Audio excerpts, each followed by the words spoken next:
Hello, everybody, and welcome to the Sandbox Saturday stream. I am Alex, and this is Joseph. Hello, Hi, Joseph. how are you? I'm doing well. You having a good morning? I think it's been pretty good so far. Yeah, All right. it's almost afternoon for me, which is kind of a nice change of pace. Yeah. Just it's barely morning anymore. All Yeah. right. Well, let's jump into the Sandbox dashboard because there's cool stuff going on. In case you weren't paying attention, Tuesday we opened up the marketplace with 112 assets from 46 artists. I believe I got all the numbers right. My brain's been a little fried from helping set up this event. A whole bunch of stuff already sold out, including I was very excited to have a 15,000 sand one-of-one asset sell out. And just this morning, we had another 10,000 sand asset sell in 15 minutes. We had barely even promoted it. Like, I think the tweet had gone out maybe last night. I don't remember exactly when it was announced, but well, we won't even see it there because it's a mech thing. That's what it is. There it is. It won't show up on the for sale because it's sold out. So this was a one-on-one from Karina Chen, one of our artists in the Creator Fund, and it looks like a truck, but it's more than meets the eye because this actually transforms to a jet and back again to a truck, and it's got a couple different That's quite cool. directions that it goes. It shoots missiles, does cool stuff. You can check out a video on the I think it's posted to Twitter now. It might not be yet. I'm not sure. I made it. I helped make a video for it this morning to help advertise it, but it sold before I could finish the video. That's how fast it went. So There you go. it's been a good morning for the Sandbox artists. And Karina Chen actually has a few more assets for sale. The Death Messenger sold out already also. There were 30 of this epic character sneaking around there. And what else? She's got a Chinese dragon. Let's see. Here we go. You can actually scroll down to... it says purchased because they're in her wallet. She owns them, but these are actually ones that she's minted herself and selling. So we've got the mini Chinese dragon, which about a quarter of the copies have sold out. And this one would be pretty cool to like maybe plop on top of some NPCs and do like a parade, in the game maker. Cool. Yeah. You line up some NPCs and then you like parent them all together with that on their head. Yeah, like normally you have the little pole, right? Yeah. Yeah. What else? We've got the Oracle Lighthouse. This is a very large asset. This is similar to the windmill that I did. So this is 21 meters tall. So like, a full 3-story building. And it's got this nice idle animation at the top with the top part spinning. And this kind of goes in with our oracles, heroes, and scientists theme that we're having for our season. We're calling it season 0, season 1. I don't remember. My brain is all over the place. It is called season 0. Okay, that's what I thought. It also probably has another name that I don't think we can talk about that yet. Have been.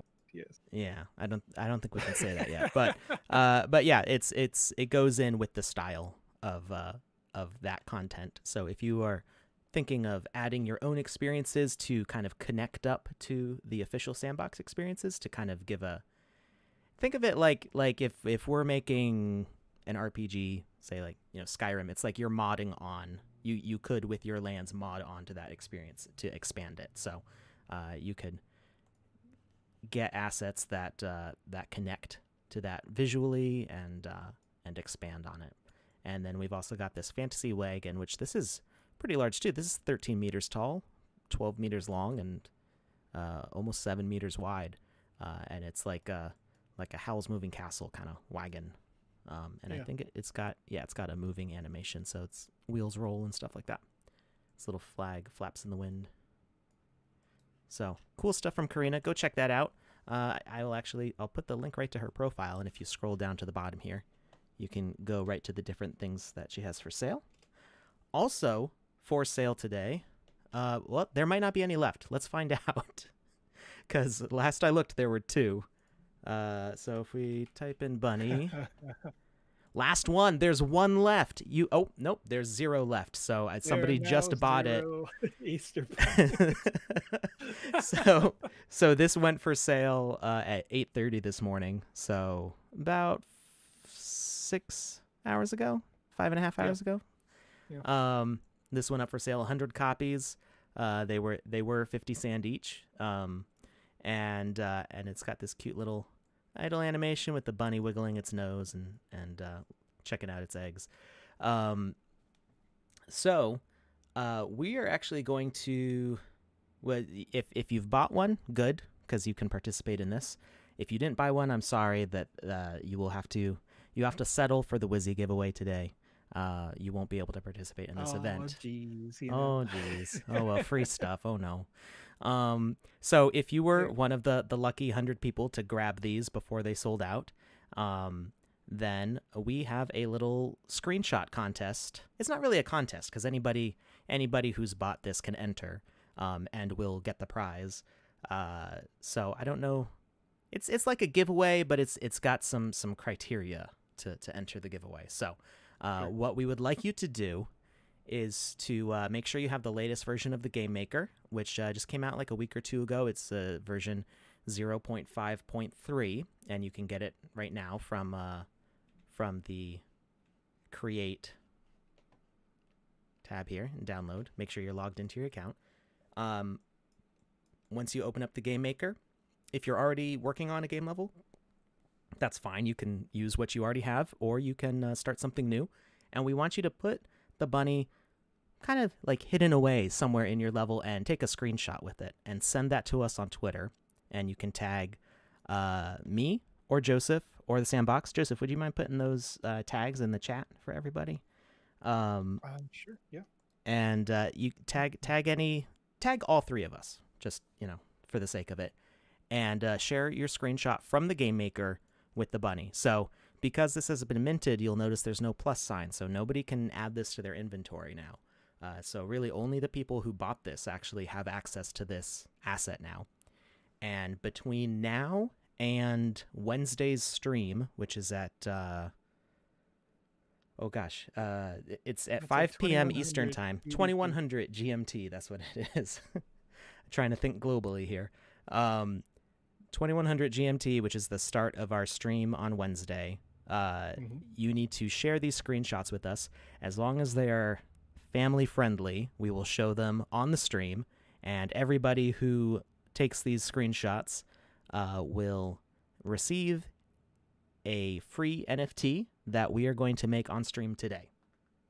So little bonus prize for everybody. So it could be up to 100. I don't know how many people who bought this are actually watching the stream or paying attention, so it'll probably be less than 100. But on Wednesday, we will do the actual minting of the asset, and we are only going to mint the quantity of people who participated in the screenshot giveaway. So it could end up being a pretty rare asset. So with all that said, we're going to start working in VoxEdit. I know that Saturdays we usually work in the Game Maker, but because we're doing the Game Jam, which I guess we can talk about a little bit too, because we're doing the Game Jam, and Joseph has so kindly and generously taken the role to receive your Game Jam assets and publish them to the marketplace, so that way you can have custom assets in your game. This will be the first Game Jam where we are allowing custom assets that are not from the marketplace. Because of that, we wanted to give you kind of a run through. We've got tutorials for VoxEdit. We've got tutorials for all this stuff, but we're trying to give you one video that you can start right about now and watch all the way through and kind of get all the things you need to know about submitting your assets, making and submitting your assets. So we're going to start with making stuff. So obviously you need VoxEdit. That's at that same part of the website, the Create, but there's another tab for VoxEdit, and that's a free download. So for those of you who are not familiar with VoxEdit, we'll go through a quick orientation of what's where. So we're on the welcome screen. We've got a couple links actually to tutorial videos that we've already done. So we're going to cover some of that content today. And we've got our modeler, which is where we build things, our animator, which is where we assemble the models that we've built and make animations out of them. The block editor, which is basically the oh, you can't see what I'm clicking on because of the chat. Chat is going to go. Ooh, where does chat go? There we go. I will, I'm actually going to shrink the VoxEdit screen so that way the chat does not interfere at all. That'll be even better. Here we go. Okay. We're all good now. So we got the block editor, which is very similar to the modeler, but is specifically for making the terrain blocks that we use in the game maker. We've got templates. These are really useful for speeding up your character design process and having some preset animations that are compatible with our behaviors in the game maker. And then we've also got a link to just all the tutorials right here. All right, so we are actually going to start in the animator because the animator will let us access the modeler. So we're going to create a new asset, and we'll put it on the desktop, and it's going to be a chocolate bunny. This is the asset that we're working on as your special prize for joining the screenshot giveaway. I don't want to call it a competition because we don't have any losers here. Everybody who participates is a winner. All right, so we have got the animator here, which we've got the skeleton panel. This is how we kind of organize the bones that we use to animate things with. We've got our timeline where we set up keyframes and the transitions that we use to animate stuff with. We've got our animation selector. Everything by default starts with an idle animation, which could be a static pose or it can be moving, either one. And then we've got our library and our inspector. So library is where all of our voxel models go, and the inspector is more detailed information about like the position and rotation of a bone. We won't get into inverse kinematics today because that is a whole stream unto itself. So we will maybe do that some other time. So the first thing that we want to do is we want to create our first node. We're going to call it box because this chocolate bunny is going to be in a box. And we're going to set it there. And now we're going to create our first model. So I don't know how well you can really see my screen. I'm sorry because I'm on a 4K screen, so this is maybe squished a little bit, but you can kind of see the general area where I am. There's a 3-dot menu. But if you go full screen, you can read it. Yeah. And all these tutorials, I believe, I recorded in 1080 if you go to the YouTube videos that are linked in VoxEdit, so it'll be a lot more visible there. When is GameMaker coming to Mac? I'm sorry, I don't know a date for that. It's something, it should eventually come back, but I don't have any sort of time frame for when that's going to happen. Yeah, we hope to start working on that again after version 6, 0.6 rather. Version 6 would be a long time. Yeah, version 6 would be like years, you know what I mean? But no. 0.6 is just around the corner, kind of. Right. And then after that, the team will be continuing to expand to bring that support back. Because we basically had to crunch it all down in order to get all these releases out down just to Windows for the last couple of big major launches that we're doing with the marketplace and the metaverse and those integrations. So yeah. All right, so we go over to our library panel here, and this is the library. You might have noticed on my desktop here, hiding behind the chat, it created a folder. So in that folder, the folder's called Chocolate Bunny, which is what we named it. And in that folder, we've got Chocolate Bunny VXR, which is voxel rig file. So that's what the animator creates, is a rig file. You also see that there's a Chocolate Bunny VXR PNG, which is the thumbnail for whenever we save it. It updates the PNG. And then chocolatebunny.idle.vxa. VXA are voxel animation files, and idle is the default one. So you never want to delete this idle animation because you will lose your default pose. If you make a VXR and you rig up your character and you delete the animation, all the nodes will crunch into the middle at the 0 position the next time you open it, and it will look very silly. So make sure you keep your animation files safe. Keep all these files safe. I would suggest always, if you can, save these to like a Dropbox or a Google Drive, which will actually save your version history as you're working if you leave those, if you leave your cloud sync on automatic. That way, if anything happens, you have a previous version to go back to. That has saved me a lot of heartache. So I can't recommend that any more strongly. Oh, and let's leave that open for a minute. So we go back to our library. We click on the 3-line menu and click New VXM. VXM is Voxel model. We could also import a VXM if we started in the modeler and wanted to bring it to the animator. We could do that. We can also import Vox files, which are from Magica Voxel, Voxel Max, Goxel, and Cubicle. Actually, most Voxel editors support some sort of Vox import or export, so it's a very common format. So we click New VXM, and it opens up our file browser to the folder that we created, and we title it. So we're going to call this box because it's going to be the first thing we work on, and save. And now we are in the modeler. If we go back to our folder, we'll see that it created a box VXM file as well as a box VXM PNG, which is just blank right now because we haven't put anything in it yet. So the scale for the sandbox is 32 meters, 32 voxels per meter. That would be a very big box, 32 meters. And yes, we can see your comments on YouTube. You can actually see them on the screen. You're right here, but way up above my head. So anytime somebody comments, we use Restream to go out to YouTube, Periscope, Twitch, DLive, a bunch of others, and that they all combine here, so we can see everybody. Sometimes you guys talk a little fast, and we might miss something, but for the most part, we can see you, and you can see yourself up on the screen. So we're going to start with the box, and you can roughly, it's not exact, but what's helpful in my American brain is to remember that 32 voxels per meter is almost 1 inch per voxel. That's not super accurate, especially if you start dealing with bigger sizes, but it's close enough that when you're making small things, if you're like me and inches are more familiar, you can think, okay, this is like about 5 inches by 10 inches or something like that. Right. So we're 3 centimeters roughly. Yeah. It's a little too big, but it's close. So we've got our X, Y, and Z axis, which is red, green, and blue, and all of these things have tooltips on them, so we can see if you ever forget which direction is which, you can hover and see what the name is for that color.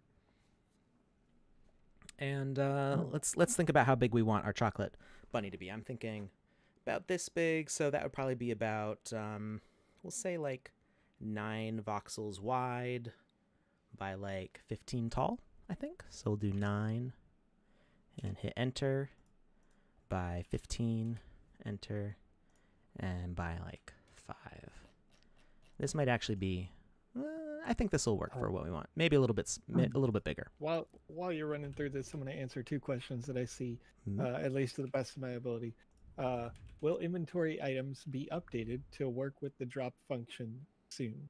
Or will you be able to use an inventory item by giving it to an NPC or something along those lines? So as far as I'm aware, inventory items can already be dropped, things that are equipable. Just equipable items, not like quest items. Sure.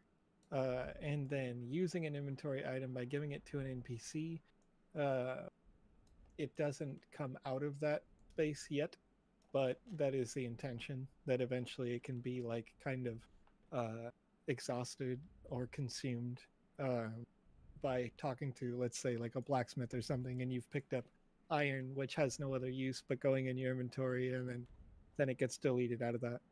That's kind of the whole purpose of that entire tab of the game maker, is that those items would eventually be consumed. And then Ghostburst over on YouTube, you asked, when will a player leveling system be added? So XP in games is kind of one of our next step sort of features, but I think that's set for a couple of months, if I was to guess, out still, because we are focused on making sure that the Metaverse launches and then that the seasonal content and that kind of play to earn system is fully functional before we move on to deeper system uh, for like leveling and that sort of thing. So hopefully, that's soon, like within this quarter, I think. But I can't make any promises on that because it is kind of further out on the short-term roadmap. Thank you, Joseph. Will games be able to be launched without the avatar having a weapon? Uh, eventually. I'm not. I think that would be a pretty simple change from a. They didn't used to start with a weapon. In fact, we used to not have weapons at all. So I think that got added as kind of like we didn't have an equipment system, so we kind of forced a sword into the hand for playtesting. And now that we have an equipment system, the forced sword is kind of like lingering. So I think we just need to turn that off. I don't know if that's going to be in 0.6 or not, but I think it should be a fairly simple change, and I will try to see if we can get that to happen. It will potentially mess up some older games, so those might need to get updated because some people have made their games with the expectation that you're going to use that sword. So we need to make sure that it's as compatible for as many people as possible. Because the sword has that one power rating, it does reduce your strength in those other games. So you would have to kind of warn the developers who already have those games, like, hey, your tutorial quest needs to include pick up a weapon and equip it, that sort of thing. Right. But let's see here. There's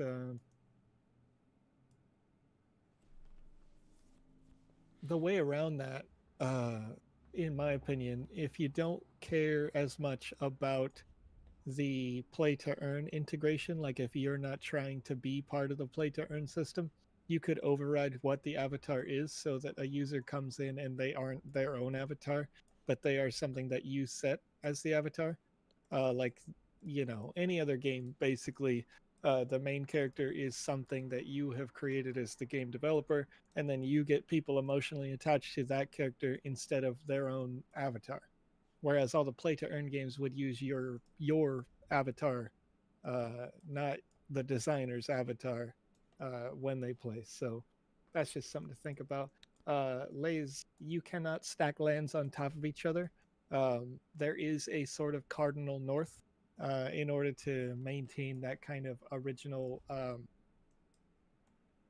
do I want to say this? I guess NFT serialization is just the easiest way to put it. The map works as it does. So even if you bought 4 or 5, you can't just kind of go like turn it sideways and have this be the new direction. It unfortunately it just won't work like that. So going back to tutorial stuff. Wait, I'm sorry. Can I real quick? Mm-hmm. There is a way to stack lands on top of each other though. If you make it so that somebody can't access the next land and then you do like a teleport trick, you could make it appear like they stack on top of each other by having a fully like indoor level.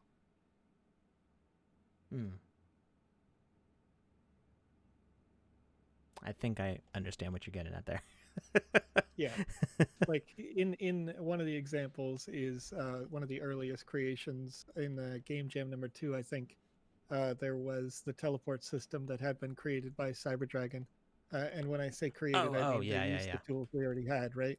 So I was thinking you meant teleporting like the world portals. And I was like, oh no, yeah, not, like, not that's really a different world thing. portals. Yeah. More like a simple teleport where like you're inside a room, you've taken an elevator, you got to this floor, and then you walk up to a space, and in that kind of like traditional year 2000s kind of RPG, you walk up to the door and you click the thing, and it has like a loading period where you teleport to the next zone or what have you, which would be your next land that is also still vertically stacked. But you don't see, in this example, all of the world would have to happen kind of indoors where you don't get the sky box so that you can't see behind the curtain, which is to say, you were actually over there and not up here where it would feel like you were. So. Right. Okay. I saw somebody asking what feature we're most excited for that we haven't seen yet. I'm the most excited for multiplayer, interactive multiplayer. So we're doing social hubs right now, where it's more like Second Life, or like kind of like the towns in RuneScape. Like you couldn't like fight people in a town, but you could like talk to them and interact with them. So I'm excited for games where we have actual like player collision. We could do stuff like Fall Guys and combat games, and just that interactive multiplayer is what I'm really excited for. And I'm not sure that's on the roadmap for this year. I'm not sure how soon exactly it's coming. So that's what I anticipate most highly, because that's going to be when you really start seeing everybody's brains swelling with ideas. Yeah. I agree. I think mine is going to be ranged attack. It's obviously not a feature now, but a ranged attack could potentially use any object as the ranged projectile. So immediately you get bows and arrows, you get guns, you get all that sort of thing. Or if you were in the example of like that transformer that was sold today, missiles, uh, you know, anything that could go and cause a damage via the air, I think is very exciting prospect. And Alex, just real quick, I'm seeing a comment in the chat, and I had this coming through as direct messages earlier today, but I wanted folks to see it, so I replied to the direct message earlier on Discord, but Okay. can you highlight the crosshair that would recenter the screen real quick, just so that they can see? Because Singapore Jack says, whenever I hold down the right mouse button to do a slow pan, it uncontrollably jitters. So there's a few things that I can point out here. So you can click this button, which is the very rightmost button in the top bar, is the reset view. So wherever I am, let me just click that. There's a few things that might be causing that crazy jitter. There have been times where people have used like tablets, because sometimes tablets use a not universal coordinate system, but a global coordinate screen space. That the tablet is scaled to your screen space. So the top left corner of your tablet is the top left corner of your screen, and the bottom right corner of your tablet is the bottom right corner of your screen. VoxEdit seems to not always like that so much. It prefers it's really designed for a mouse use. Same thing with trackpads. It can also have that effect. But if you are experiencing weird amounts of jitter like that, you can also go to the gear in the top right corner, right underneath the X button, and there's a camera sensitivity slider. Mine's always set to 50%, and that usually works okay for me. I use a regular like gaming mouse with adjustable DPI, and I don't usually need to change it from what I have for Windows. But that's the first place I would look, is probably try setting your camera sensitivity down, and then also seeing if maybe you have an unusual control setup. And then you can reset the camera anytime. There are updates coming for the camera controls, because right now, you see it's kind of weird the way it's moving right now. So up at the north and south poles of your view, the controls are a little bit weird. I spoke to one of the developers on that, and they are looking into fixing that, so that way that it behaves more the way you would expect. I thought I saw another question. Will it ever be possible to export as Vox file too? Same developer who I talked to about the weird camera stuff is also has set that up in another program before. So it looks like that is something that could possibly come. Both a scene import from Magic of Voxel, because Magic of Voxel can have a whole bunch of separate objects stacked up into one file, and right now VoxEdit does not support importing those scene type Magic of Voxel files. So we might get that, as well as Vox export. We are also looking into opening up more export options for for our templates. Right now you can't export to mesh files from a template for like rendering. We're looking to open that up. So yeah, there's more people working on VoxEdit now, so we should be seeing a lot of fixes and updates in the coming future. Thank you. I think the bunny's looking cute. So I wanted to tell you guys how I'm making this, because some of you might not be as familiar with VoxEdit. So we're going to run over the tools real quick now that you saw me make this. So first off, we've got our toolbar on the left side here. The kind of standard toolkit with voxel editors is we've got a selection. We've got modes and we've got tools. So the modes are select, create, paint, and erase, and that's kind of the standard mode options. So obviously select, you can select an area, and you can use the edit menu to cut, copy, and paste. You can move it around by sliding it up and down with these arrows. Create adds a piece, just like building with Legos.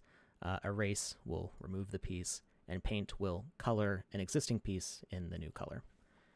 Then we've got our tools, which are the sorts of shape options that you get. So we've got pencil, which is like drawing. So we'll just do it right on the top here. We can draw, and it traces the mouse. Control Z that. We've got line, which will stretch a line from one point to another point. You can even do it over 3D. So it doesn't look like much there because it's stretching over the empty space inside, but you can see where the line continues there on the bunny. We've got a screen rectangle tool, which this is actually a newer feature, is it will actually draw a rectangle on your screen space and cover everything that's there. So the big benefit of this one is it lets you easily select all just by dragging over the entire area. You can select everything, or you can erase all and start fresh. So that opens up some new possibilities. You can also like do a cross section of something. So you could go like this, and you've got a 3D cross section of your stuff, which is pretty cool. Then my favorite tool is the box tool. This is the one I am usually in the most, which does it's like a rectangle tool, but it's in 3D.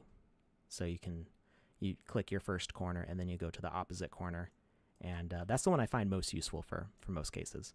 Then we've got the face tool. This is based on color, so you can erase. Well, I'm in the erase mode right now, but all of these tools work with all the different modes. So the face tool does any flat section of a specific color. So if I wanted to say erase just this light colored belly, I can do that. If I click the darker brown here, it leaves behind the lighter brown there. This one is a little trickier to get used to, I think. But once you get a feel for it, it's pretty fast to use and good for a lot of different situations. I just realized my box could be a little bit taller there. We'll fix that later. And then the last one is the flood tool. So this one affects all voxels that are touching sides to each other that are the same color. So if I wanted to erase all the yellow at once, I can do that. But if they're not touching each other, like these dark brown sections, it will only affect the areas that are touching each other.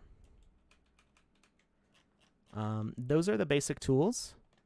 We've also got the picker selector. So if you don't remember which color you selected from the palette over on the right side here, I couldn't remember my right from my left for a second there. If you can't remember which color, you would put there's two yellows here. Which one did I pick? Oh, I don't remember. So I use the picker tool, and I can click on it, and it will automatically select the correct color. The pivot tool, this one's really useful for when you're setting up your rig. So right now you'll see our pivot is way out over here. We don't want that. We can manually move it, and this will help determine where it positions on the rig in the animator.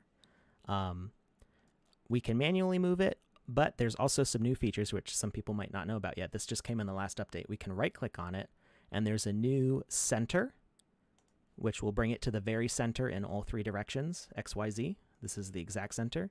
And there's also pivot floor, which will drop it down from wherever it is to the bottom of, I don't think it centers. We can double check. So let's move it over here and see what happens if we say pivot floor.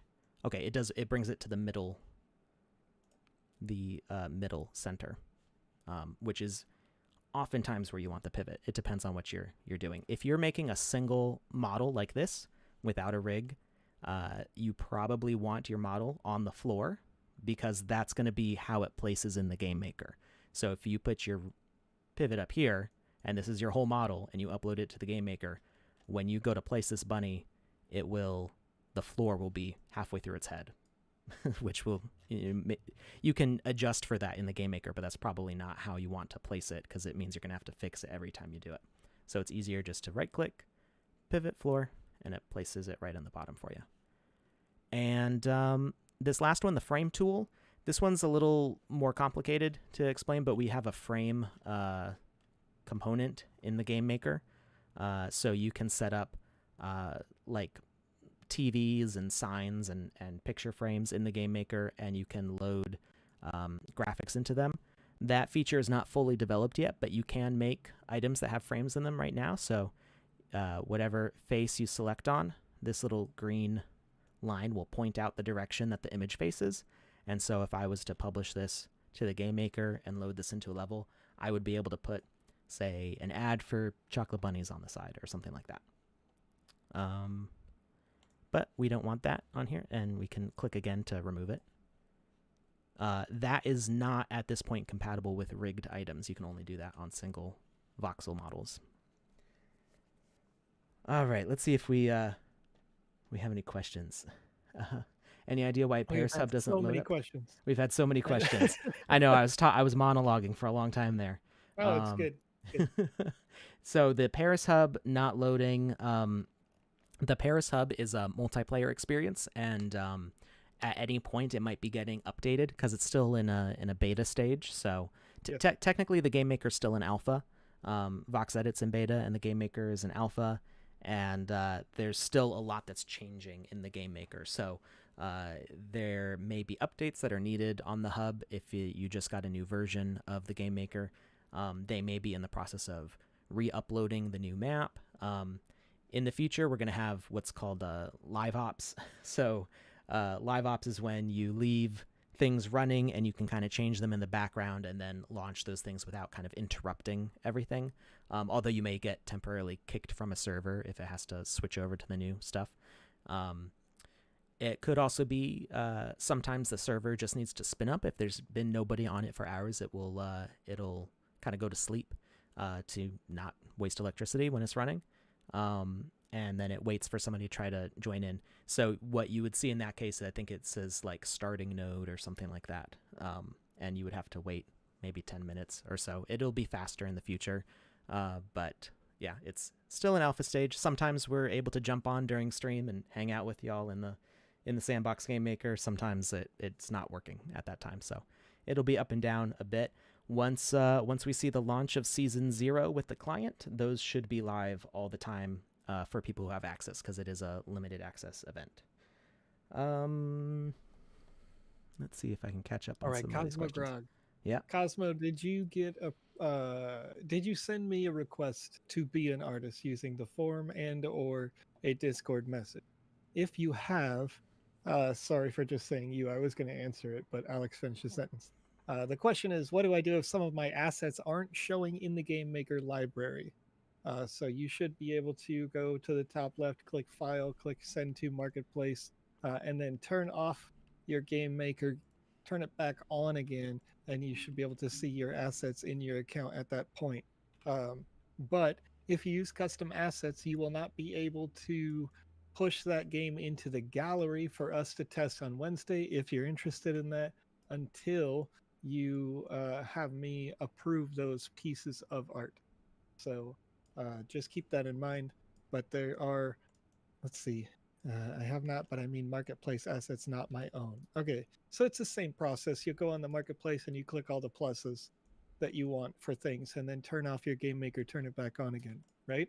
I'm not wrong about that, am I, Alex? Correct. You do need to. Well, you don't have to totally exit the game maker. All you have to do is reload. If you had a game maker file open, you just have to go back to the home screen and then load back in again. So that the action of opening a game maker level is what forces the game maker to check your inventory on the dashboard and go, hey, is there any new stuff, or did you get rid of anything that we need to remove? So that's how that synchronization happens.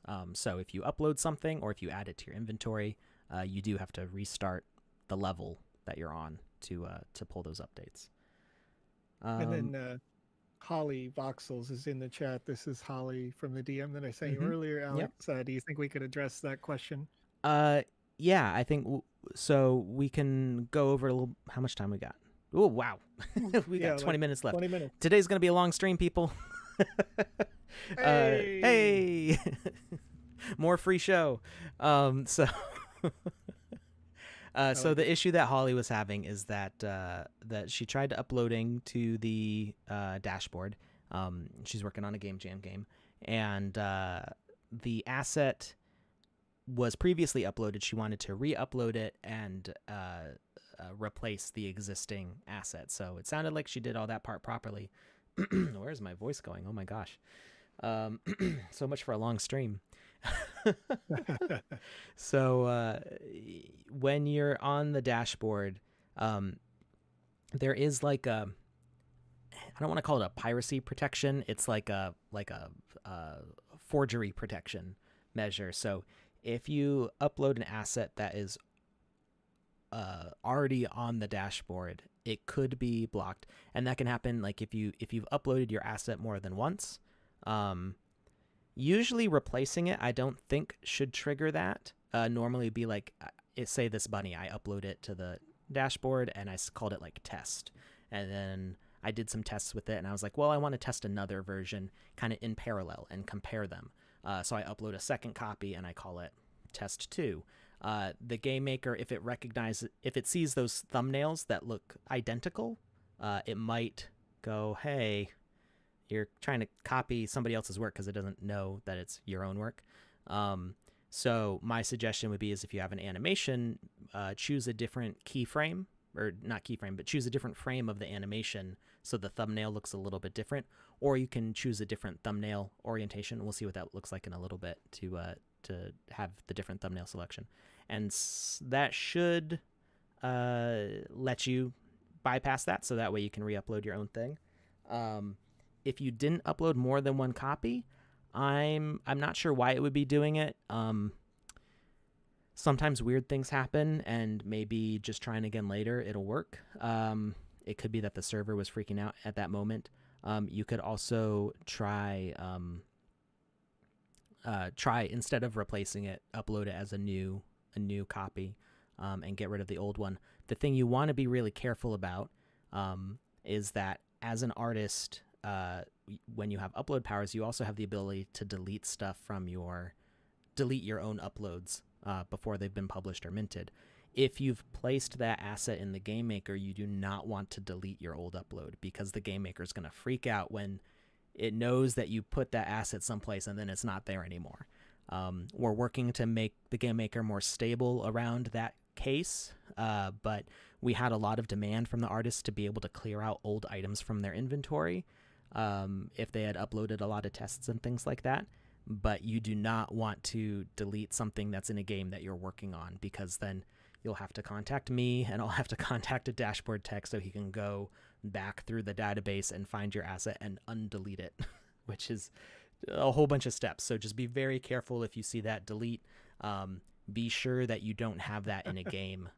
And if you're not sure, just leave it. Just leave it. If it's not published, nobody but you can see it. So just, like, you can call it a name like delete me later or something, so in the game maker you see that's not the one you want to use. But yeah, I would not delete anything that you could potentially mess up your game with. So let's see. We should continue moving on the VoxEdit stuff. Couch King wants you to drop the beat over there. I see you, Couch King. And don't worry, we will drop the beat, but we're not going to do it now. We're going to wait till the end of the stream. I assure you. Maybe I already planned on it. It was already set in my mind. Maybe we'll have an intermission on this show, so I can go grab like a water or something for my voice. But we're not quite there yet. So the next thing we're going to do on this, we're actually going to expand our box a little bit, because I don't want these plain yellow sides. And the box would look kind of weird if you could see the outside of the box on the inside of the box. So we're actually going to make the box bigger. by expanding those numbers and hitting enter. And now we can see that it's not quite lined up where we want it. So we've got these arrows in the upper right corner here, and those correspond to the XYZ colors. And we can just slide things around like that. They loop, so you don't. To the left. Slide to the right. Crisscross. Are you sure you don't want to drop the beat right now? Right foot, let's stomp. Left foot, let's stomp. Oh, man. Crisscross. That's right.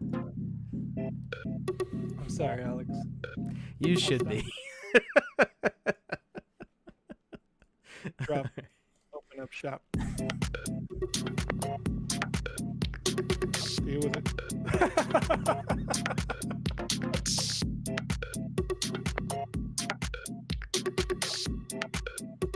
I don't know if we can include this as a music file in the Game Maker, because while it is not DRM protected, this is one of the default sound packages that I got with my literal, the brand name is Boss. What is it? Loop station. Yeah, so, I like Boss. Yeah. I've got my Boss distortion pedal on the shelf behind me. Very good. Oh boy, what are we gonna do with you? Yep, I'm silly. What do you want? You know what I mean? I'm just a silly person. I do silly things. I got much more intense. Blue Gray, are you implying that we don't know more of the cha-cha slide? I'll tell you something, Blue Gray. I'll get my wife in here and she'll dance the whole thing. Crisscross will make you want to jump. You know. Yeah. No. Oh boy. Like I could potentially give you a whole rundown of basically every hip hop song for the last like 30 years because I'm old. But I'm not doing it. That's not what we're here for. We're here to create VoxEdit content and help you make games for your game jam that we are ongoing now for about the next 6 weeks. It's coming up, Alex. It's coming up. It is about 6 weeks from today that we would do the awards show, right? Something like that. It's gonna be, or no, that's the end. The end of the program. It's going to be about 2 months before the award show, because then that's the end of submissions, and the judges have to go and review all the games. Alphabet aerobics. I can't. I probably could, but I can't. It's been like 5 years at least since I've cared about alphabet aerobics. It's probably been longer, but I'm old, so I don't even know that one. Was like, recent. It's. I probably don't want to know that one. Complex word with every lyric that you do at the same 808 beat throughout. But nonetheless, sounds like something I'd be terrible at. Yeah. Well, no, I think you could do it, but it would take entirely too much work. It's entirely too much. So we have an announcement that was kind of dropped on Twitter, but maybe more clearly based on the chat that we're seeing over here on Twitch, it is a little bit more impactful than, I don't really dive into this. I do actually very often dive into the ETH-based technology, but Trust Wallet itself, I am not familiar with. But Twitch chat is kind of freaking out because Trust Wallet is now enabled for our NFTs. So cool. If that's something that compels you, chat suggests, and I have not confirmed this, so I don't want to leave this as anything official, but it's probably the case given how much they're discussing it, that you could pay the gas fees in BNB token for some transactions. So I'll look into it more, and maybe we can discuss it more on Wednesday, probably Monday. I got a Monday stream with Panda Pops coming up. There you go. So I'll get it figured out. But I also want to say, if you are watching, and I dropped this in the chat earlier as Sandbox Games, but there is a forum link over on our Medium article about this game jam, where if you want to create assets like this that you are watching on this screen with VoxEdit, and then you want to export those assets so that you can use them in your game during this game jam, then I'll put the forum in the chat one more time for this. But that form will allow me to approve your account as I think this is right. I put it in Twitch only, so I got to get it over in Restream. But this Whoa. would allow me to approve your account as an artist, and then be able to individually approve your assets for your games. So if this is not the giveaway, this is just the form for becoming an artist. I approve these after each stream. So if you have submitted to be an artist between last Wednesday and today, I think I've only approved new artists once during that period, maybe twice. Um, but yeah, we want to make sure that yeah, I'm sorry, I'm seeing a bunch of great rappers and rhymers and hip hop artists in the chat, and I know that Too Short is too inappropriate for this content right here. Up All Night, album number 16. So yeah, just create some content, become an artist with us, have a lot of fun, hang out on these streams, learn new things like what Alex is showing you here, and you know, submit that content, make a great game for your game jam. There's right now 300,000 sand on the line in this, which will go out to the top 10 creators of games in this game jam. That 300,000 sand, it has varied. It's gone up and down, of course, as any market does. But right now, that's about $210,000.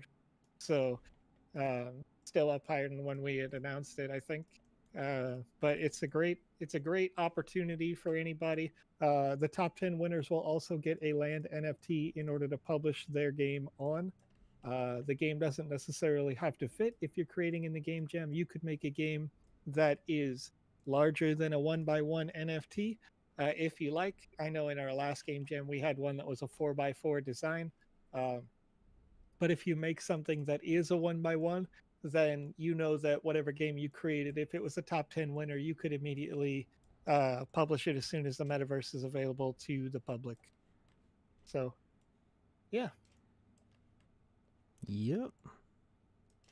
Remember earlier, Alex, when you were talking about monologuing?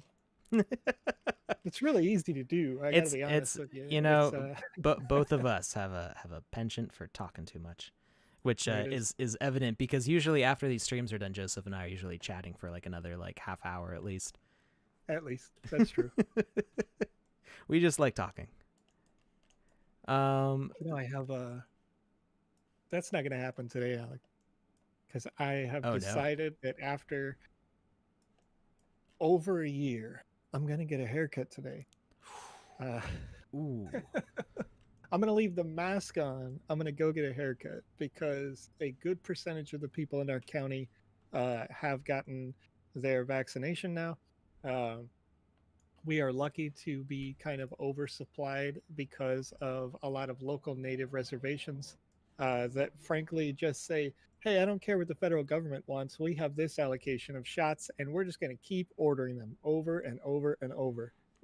So you can kind of just like, it's basically like a drive-through at this point. Nice. So we're really fortunate in that regard. And so I'm going to go get a haircut, maybe buy a new suit today and come back. Be ready for the awards show, you know what I mean? You got to really spruce it up. Get your hair done, get your nails did. Oh, yeah. We're going to get the nails. Yep. Just if you like it, you know what I mean? Just kidding. It all comes back to hip hop. So it does. Yeah, you know what? Yeah, it does.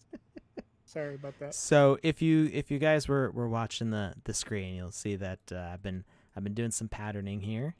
And I had to make an adjustment because I started this up too high. I wanted to drop it down, so I used the selection tool, drag the stuff down.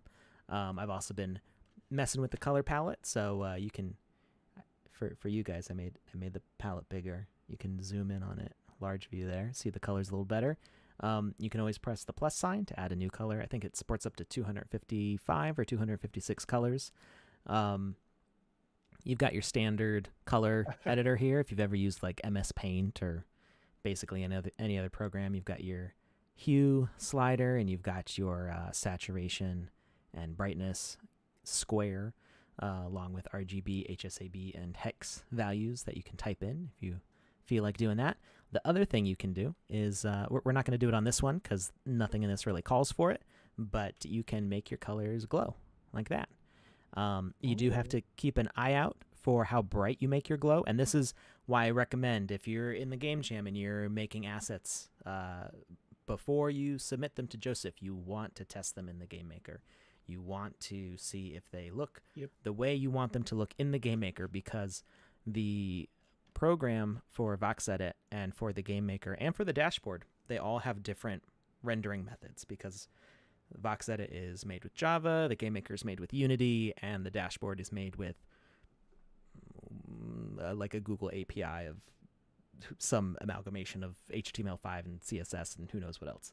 So I have no idea how it does its rendering, but they all have different lighting models. So as bright as this pink looks in VoxEdit, it's actually probably going to be brighter in the Game Maker.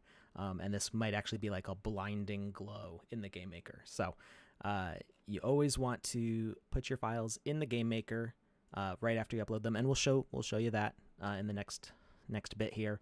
But you don't want to submit for approval until after you've checked them out, made sure you're happy with them, made any adjustments you need to make. So I can't stress that enough, because once Joseph hits approve on your asset, you're not going to be able to re-upload it without putting in a request, and it just becomes a mess. So we're going to turn that emissive off, and we're going to make this pink a little, I don't know what this pink needs. I think it needs a little more magenta and maybe a little more saturation. So okay. I got a fun fact for you, Alex. What's that? You ready for it? All right. I don't know. What if I told you that during the next 5 seconds right here, people can click on this link, assuming that it actually works. Let's try that one more time. Sorry about that. A bunch of it, all of them except for Twitch, it didn't work on. So now it worked. 5 seconds. You can click this link to be, it was 5 seconds later, to be eligible to win a Wizzy the Blue NFT today. This NFT is unique to these live streams. Touche. You're the first one to submit. Thank you. So I can see the responses coming live. But this NFT is unique to these live streams. You can only ever win one. So if you've ever won before, no sense in filling out the form. But the NFT is for the Wizzy the Blue. There will only ever be 200 of this NFT. And again, it's super rare, highly desirable. Very few of them have ever been sold from what I could see. And it's just a great way for us to give back to the community. So if you are submitting for that form and you're interested in winning the Wizzy the Blue NFT, maybe you don't win today, you can always like the page or follow or subscribe depending on which platform you are on, and come back each and every week. We do 3 streams a week on the Sandbox official, and occasionally I drop into streams from the community and maybe just give one away there. So check it out, fill out that form. Again, like, comment, LOL, subscribe. You know what They're I mean? already Smash doing that that. button, you know what I'm saying? Here we go. Yep. Yeah, you got to hit that button real quick. Now, land giveaways are totally separate from the Wizzy giveaways. So the Wizzy and then character is the rule that we established when we made that character here on the stream was that as a giveaway, it would only be eligible 1 per person, 1 per winner. So if you've ever won him before, you can never win them again. We wanted to make sure that nobody was hoarding all of them, or there was any sort of unfairness in the giveaway. So you get 1 chance at getting him, and that way he's much harder to his value's increased by being harder to get a hold of on the market, because a lot of people want to hold on to him. They're like, I want to have this asset, so it makes him a lot more exclusive. So where's the land giveaway? We didn't hit 200 viewers, so no land giveaway. Yeah, that's true. You got to get more people in here. I actually have I got to tell you, full disclosure, I have a rework on that land giveaway. I think the number's probably going to have to go higher than 200. Ooh. Because I was looking at our map, and it'll be nice when we hit 200. That'll be fun. But I'm looking at our map, and I'm looking at the number of little individual blue squares, and I don't know if you guys have ever done this, but the little blue squares are generally made for like content creators when you go onto creatorfund.sandbox.game, and they say, hey, a game will be published here eventually, right? And then the larger blue squares are for like future partnerships and things like that. And I'm looking at the number of little blue squares, and I was like, if we only go up 50 at a time on viewership, there's going to be one day where it goes like 500 on the day, and we'd have to give away like 5 or 10 lands, and that doesn't make a lot of sense to me. So I'm going to have a discussion with the marketing group on Monday to talk about what achievable and reasonable goals are for that, because again, I feel like there's just going to be a day where we're going to explode, where it'll be like, hey, we've got 150 200 people watching today, these are genuine people who are interested in creating content, and then it goes like hype spike for an NFT giveaway, and we got 500 and we have to give away way too many lands. So we want to make sure that those lands are going to content creators for the most part, so that they don't just end up being dead lands or something that's resold later. But nonetheless, Hibernium, you have a good point, and I had a laugh about this, and I just want to say I love you missed guys. it. You're hilarious in the chats, and I love interacting with you every day, because Hibernum says every time Joseph says, "What if I told you?" I'm like, turn the music on. You know? What if I told you that you could, do a little something today? I'm kidding, man. Uh, Oh boy. no, we just have fun over here, though. Like that's what it's all about. If you're not having fun while making games and game related content, like, What are where you are you at? doing? What What are are you you doing doing? over here? Yeah, exactly. Get with it. Get with it, people. You gotta have some fun out here on this ultra serious video game creation stream content. All right. Couch King. So y'all might have noticed that I magically had another egg appear on the other side here. So I was using the mirror tool, or mirror. It's not a tool. The mirror toggle. So on each axis you can set mirroring, and you see like a little plane preview in here. And you can set it up on all three at once if you want, and color all corners at once. You can do all sorts of fun stuff with that. Helps make some patterning really quick and easy. We can also do stuff like flip. Can't really tell. The pattern will flip over on this. Which way was it before? Yeah. I don't remember. It's okay. It doesn't matter. It doesn't matter. Flip, upside down. Make it dance, Alec. Come on. There we go. We've got our nutritional facts on the back here, because you need to know how many calories are in your chocolate bunny. And let's see. We're gonna do. What color should the top be? I don't know. I'm thinking the green, because there's not a lot of green. Actually, no, green should be on the bottom, because we haven't used green anywhere else. Definitely the bottom. I like the fact that it's just yellow everywhere else. Okay. I think that looks, because that's pretty normal, right? Like, unless you want to like put a little like a logo of whoever manufactured, the bunny, but otherwise it's like me, you know. What I mean? Kravasi TV. I'm not sure if I'm saying that right. As far as your lands go, can you email me or message me on Twitter? You can send me a DM request on Twitter, and I will talk to you about that, because I might be able to help you with that. Oh, didn't even spell your name right. Look at me. I'm such a nerd. Kamsazi. Yeah. There we go. Yeah. With the I. It needs the I, or else it won't work.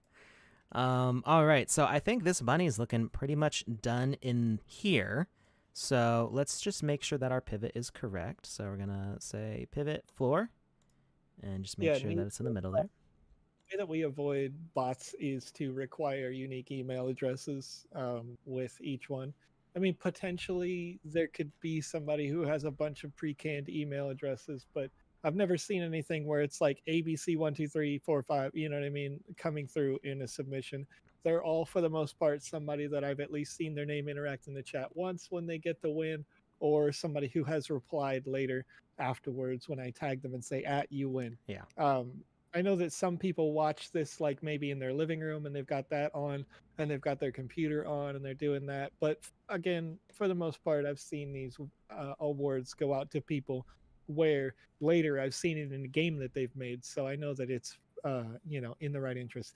And Andy Ritchie asked in the chat, can I be an artist so that they can use the assets that their partner artist has made for them and send them over to their PC so they could both upload. So in Andy Ritchie's case, Andy is in a situation where they have an artist and a game designer in this game jam as a team. So if you want to have both accounts approved as an artist, I would say that's fine, because I know that they're both working on arts and or content for the game jam. But again, keep in mind, if you are watching, you must have your arts approved before you can push your game to the gallery, and the game will have to be pushed into the gallery in order for our judges to be able to vote on it eventually. So at some point, your arts that you're creating in the VoxEdit software will have to be made public where anybody could click the little plus sign at some point. And I will be setting a restriction that the very longest you could wait to publish that is a week beforehand, because in the previous game jam we thought we were only going to have like 5-10 submissions, and we ended up with I think it was about 70, and some of those were like garbage and it got pared down to 40, somewhere in that ballpark. It was still a lot to go through. There was a ton of work to do, right? Yeah. And so now, like, we easily played like 40 hours worth of games each, and I don't think either of us completed the whole span of them individually. Where individually, like, I was watching Alex live stream and giving my like feedback based on what I'm seeing Alex do, and he did the reverse on a few games as well, because it was like after a certain number of hours of dedicated work, you were just like, I am tired and I need to, stop being live and interactive in the chat and that kind of thing. So there will be a phase where I say, okay, new submissions are done, and we can approve your art now. But that'll be about a week beforehand, will be the last time where you could submit your new unique arts. And then from then on, technically, it is possible that anyone can go to the marketplace and click the plus and use your assets in their game, because they have to be able to be visible to the gallery and be able to be published into the gallery, so that our panelists, including people from Ubisoft, Square Enix, a bunch of other highly prestigious companies, will be able to view your games and give their ratings on that. So bunch of stuff to consider, but all in all, I'm going to be working probably a crazy amount in that last week in order to make sure that all your arts get approved, because if it's like the last game jam, we went from 5 to 70 games. I can imagine each one of those games will probably have at least 5 custom artworks.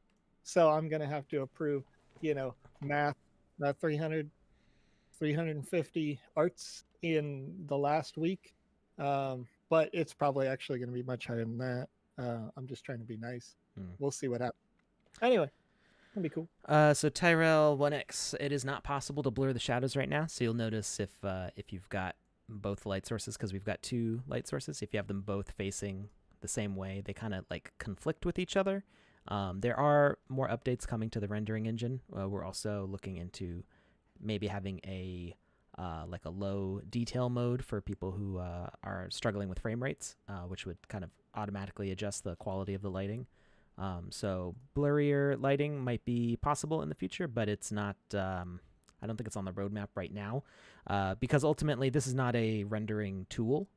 This is a building tool, and then your renders would be coming, from inside the gameplay of the game maker, or potentially, like, we can go to the export menu under the file menu. Whoa, what happened there? My mouse got stuck. Let go. What is going on? Technical difficulties there. There we go. Somehow my mouse got stuck, like, grabbing the window, and it just was, the window was following my mouse. So we go to File, Export, and you can export. I prefer GLTF for rendering in like Light Tracer or Blender. DAE can work in some environments, but I've had better experiences with GLTF. And we really recommend Light Tracer. They've done a lot of work to make the GLTF exports from VoxEdit compatible with their software. I mean, they haven't changed our export format. They've changed their software to support our exports, which is not something that they had to do, but they were very generous to do that. And almost all of our artists in the Creator Fund are now using Light Tracer because we like it so much. So you can go check them out. So we are going to animate this bunny. So what do we do for that? Because right now it's all just one voxel model. So what we want to do is we want to duplicate our model, and we're going to say bunny for 1. And we're going to go back into our box model here, and we're actually going to erase the bunny. And we can do that with the bucket tool, the flood tool. It looks like a paint bucket, so sometimes by habit I say bucket tool. And erase mode, and we can get rid of it very quickly with just a few clicks like that. Now we've got an empty box, and let's go to the bunny model, and we're going to get rid of the box on this one, so we're just left with the bunny. This one's a little more difficult. This is where the box tool comes in really useful, because you can just click in the corner and drag up across whatever colors it encounters. It doesn't care. Get rid of all that. All right, and then we're going to further divide this bunny up in a little bit. But for now, we're just going to place the whole thing. So we click on this crop tool. That brings all the bounding boxes down tight. That's not really super necessary anymore, but I like doing it to stay organized, so I don't have these big bounding boxes kind of floating around my objects. The VoxEdit does automatically trim them when you go to upload. So if you forgot about one, you don't really have to worry about it. I didn't really show this before. I think Joseph was talking. If you click on the home button, that's what brings you back to the animator. And it asks you if you want to save. You always want to say yes. Well, unless you don't want to save, then you would click no or cancel. But cancel will keep you in the modeler. No will bring you back to the animator and discard the changes you made. So, think about what you do before you click on it. Now we want to add a new node, and we're going to add it to the box node that we already have. So we click on the 3-dot menu, create child node, and we'll call it bunny also. And then we grab the bunny icon, drag it over to the skeleton panel, and bam, bunny's in the box. Now, let's see, did that pivot? I guess the pivot's down underneath, which is fine. We don't really need to move the bunny from there. So we'll leave that for now. We might adjust that later, depending on how the animation goes. We want to further divide the bunny into kind of a top half, so it's going to kind of like lean out and look around. And then we might do red glowing eyes, since that seems to be very popular in the chat. As an option. So we'll call this bunny 2. Doesn't matter what we call it as long as we know what we're doing. And we're going to take this. I guess our bunny needs a tail, doesn't it? We'll change that on the top, on the bottom half. Chocolate bunny never has a tail out. I mean, they do sort of, right? They're always flat on the back. It's just the front mold. Is it? Yeah. I can't remember the last time I ate a chocolate bunny. Personally, I don't really like the chocolate that they put in chocolate bunnies, at least the ones that you always get from stores. Like, people talk about how, like, American chocolate is meh. And I'm like, did you eat a chocolate bunny? Because, I mean, like, I can eat M&Ms all day long, or Hershey's Kisses all day long. But chocolate bunnies, not my thing. But there is the nostalgia of chocolate bunnies, and I get that. So we're going to bite the head off here. And so now we've just got the body, and this we do want to move the pivot on. So we're going to shrink our volume here, and we're going to move that pivot up. And that just gave me an idea for something else, an issue that I've been having on something. I suddenly felt inspired. Okay, pivot floor. So we want this to move from the waist. So we want to move this up 1. If we hold shift, it locks into single voxel increments. So we go up to the middle here. And go back. Yes, we want to save. I answered a question in chat with my head. So yes, you can create the assets. I just want to build a distinction in your mind. NFT means that it had been serialized on the blockchain. So you're not creating NFTs at this point. You're creating assets that are usable in the game maker. And so I happen to be a little bit like clinical about that only because um, I constantly have to troubleshoot the Ethereum tech sort of questions for everyone, frankly, in the company, like when it comes to just like more basic stuff. So, what you're creating is an asset that you can use in the game maker at this point. Later on down the road, when everyone can mint them, minting is the process of turning it into an NFT. So there, just it's a kind of a more basic distinction, but I still like to make it. So yeah, you can create these assets just like Alex is here. You can always hit file and hit send to the marketplace because you've already been approved as an artist if you have. If you haven't and you want to, just fill out the form that I linked in earlier on this stream. And then once you're approved as an artist, you'll be able to see the creations that you make in the game maker immediately without need for my approval. And then my approval is only so that other people can see your creations, and other people will have to be able to see your creations in order for you to be able to send to the gallery. Send to gallery feature is required in order for you to actually get your eligibility in the contest. Other people will have to be able to see your game in order to vote for it. So yeah. Yep. It is an important distinction because when you're making your game, you might not want to sell those assets yet, and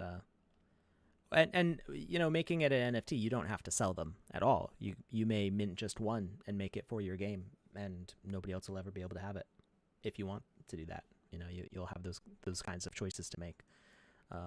But for now, we're just doing game assets. Kind of a way to register type of a copyright, right? Like you say, hey, this is limited minting, and now it can't be duplicated. Whether you want to sell it or not, that's up to you. So some people may never want to mint it because they have a kind of a gas fee rate, and you're thinking, oh, I don't want to pay the gas. That's cool. You can leave it on the marketplace and have an unlimited number of people be able to play with your content.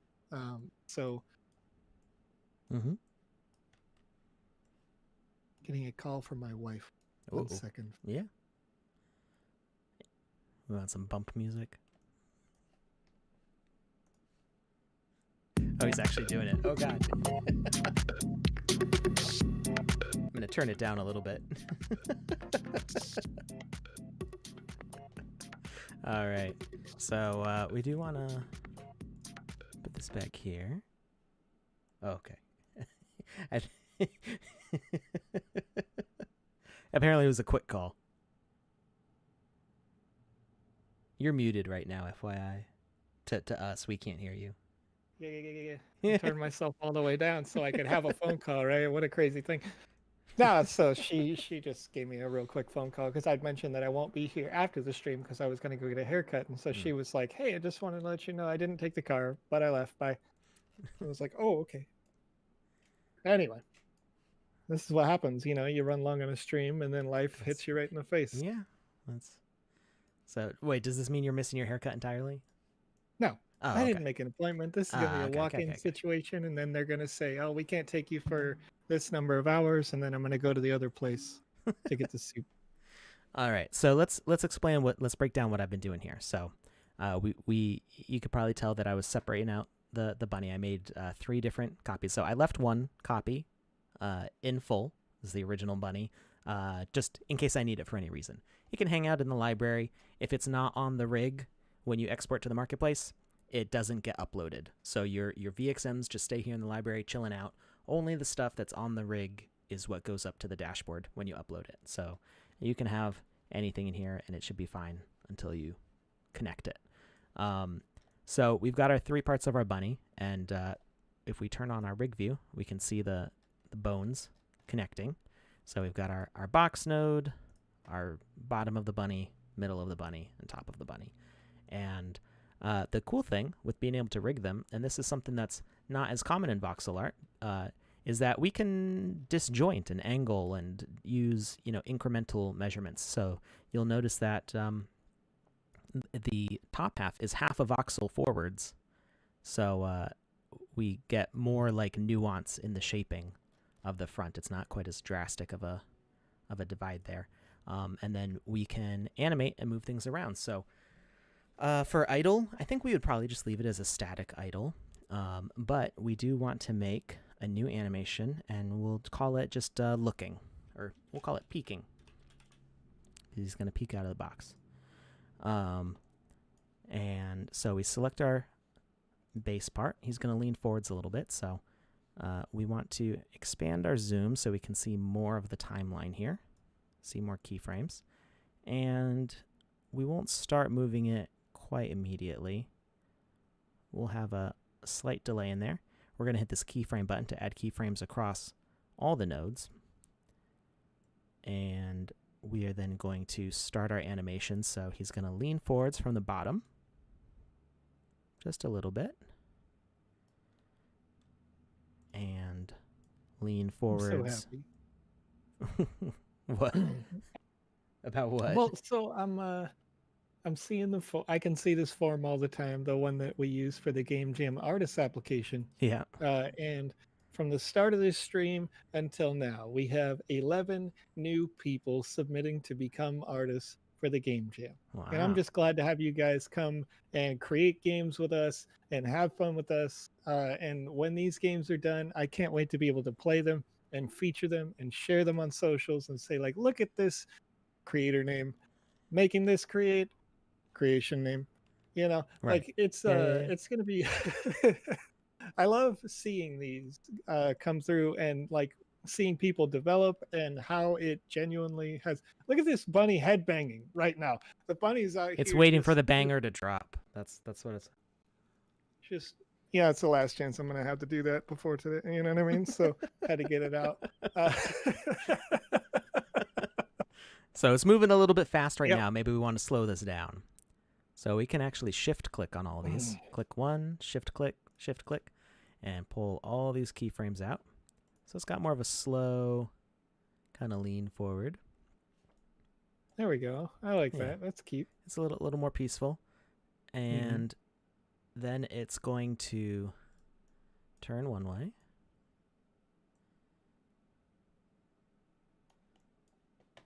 So that might also be too fast. We'll see.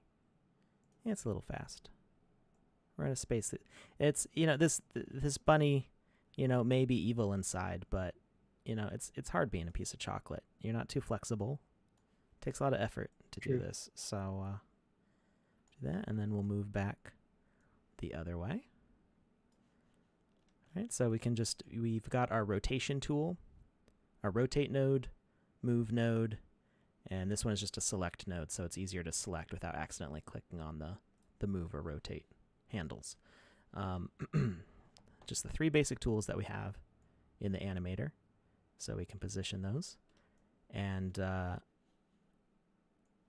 as you move things, you'll see that the tutorials are probably better at explaining this in a nice, concise fashion. You can check those out at tinyurl.com/VoxEdit. Nice and easy URL to remember there. And let's see how that looks. One way and then the other way. Okay.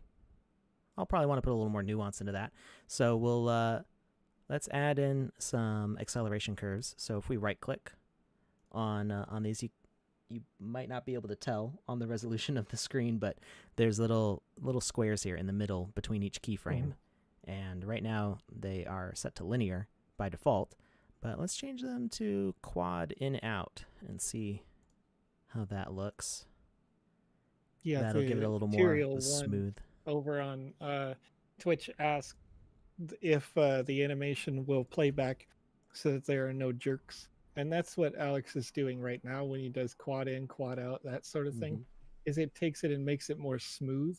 But you do still have to animate that last little bit so that it doesn't quickly like jump back into the box, right?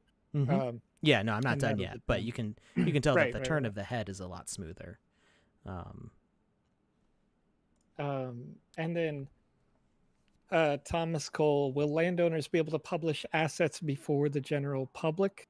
Um, if Landowners by can. assets you mean games, they're the only people who can, if that makes sense.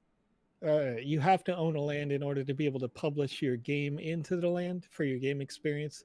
But in terms of publishing or minting NFTs, uh, I'm not sure. I'm not sure about that because you have some landowners that aren't even interested in creating NFTs at all.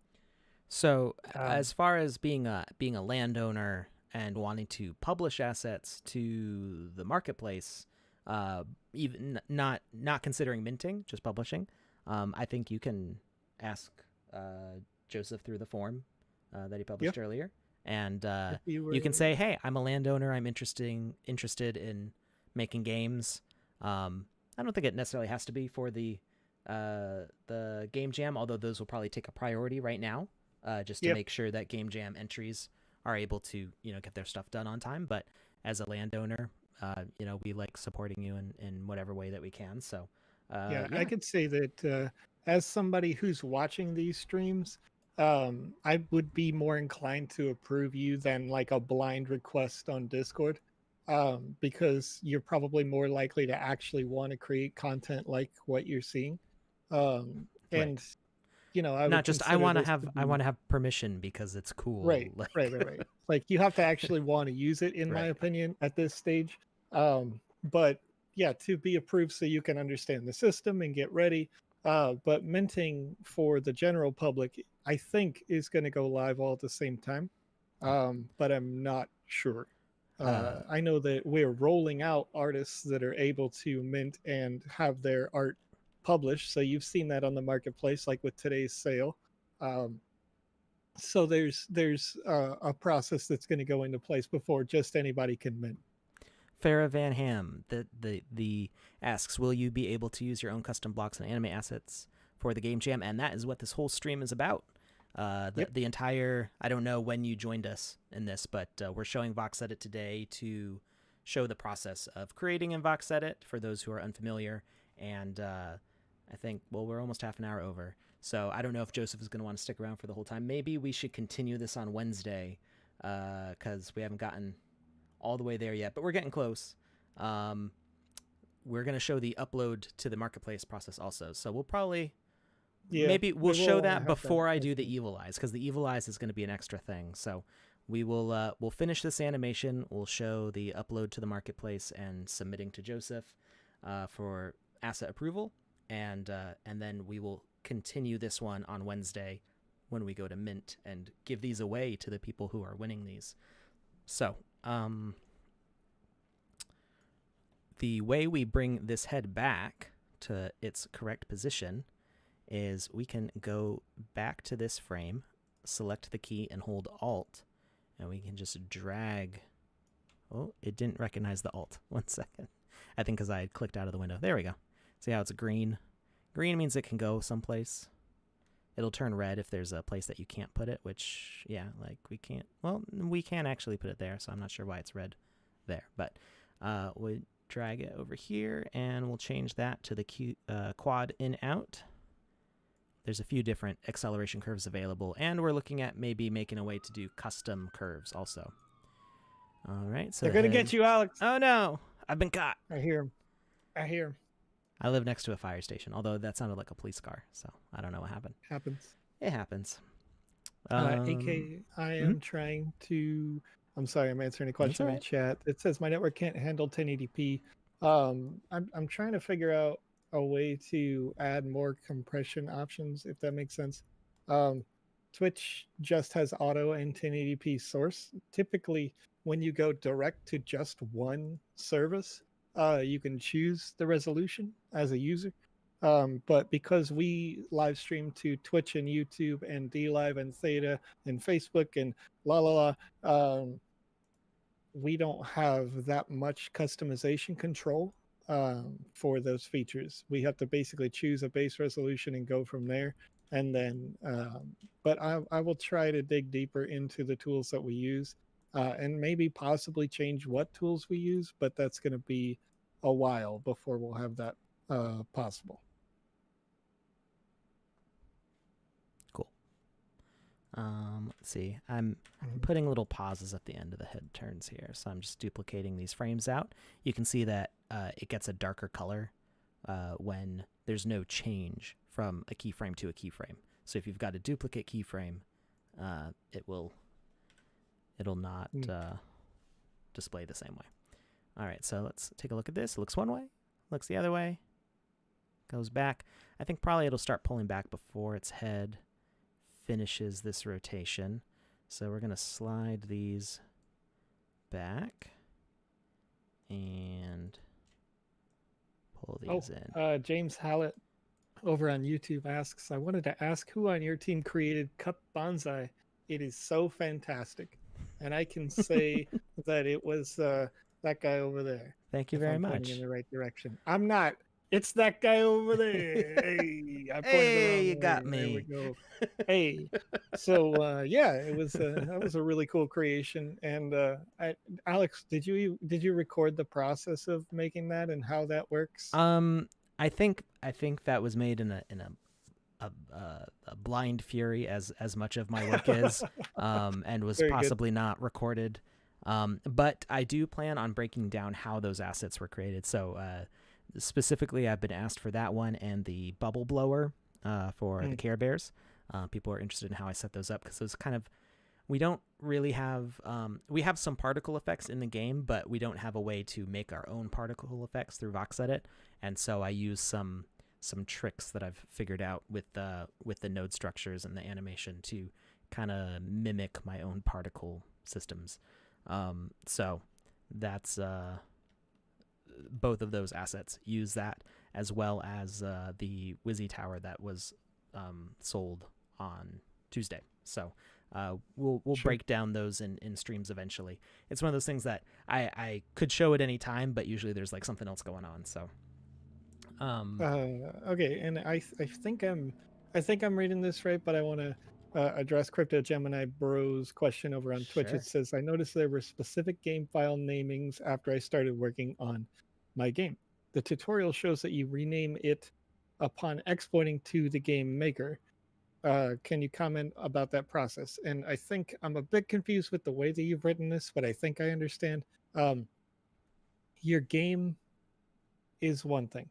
Your assets are going to be another. So when you export to marketplace, you're exporting your asset creation, and then inside your game, that's accessible by reading your account. So when you restart that game, the available assets you have, those you can pull. I think I understand the question. So what he's referring to, I'm assuming but it does say bro. So, yeah. In the game maker, hopefully this isn't too loud. I think I turned it down already. Yeah, that's pleasant. In the game maker, so there's not really a way to change. There's no rename option here. Now, I believe that it doesn't matter what the file name is per se. If you go to your rules, you can name your level and add a description, and that will display on your welcoming screen, which can be important if you use the welcoming screen. But then when you go to share it with the share button here, you can enter the name of the game right here. So whatever, if you named it ABC123, well, you're not stuck with that name in the gallery. You can name it whatever you want to over here. There is a way to back up and rename the file, and it's convoluted and kind of hacky, and I'm not going to share it here because it's not really particularly useful for anything. If you really, really wanted to change the name of the game in the editor, you could. But like I And I said, think, it's complicated. This is yeah, what it posts as in the gallery is really what you want to be concerned with. This is at least too Wizzy Street. I see what you're most of doing the there, time, Monkey Junkie. what we've seen is that somebody will update their game, right? And they'll make a new name for it or whatever. It may even have the same screenshot in many occasions. It's just purely like game name version 1.0, and then they'll make a change and they'll re-upload again, and it'll say game name version 1.1. Right. And so there's no conflict in that because the gallery is designed not to be the final view. That's more like the developer's space to put this in and then have someone else playtest the game for them.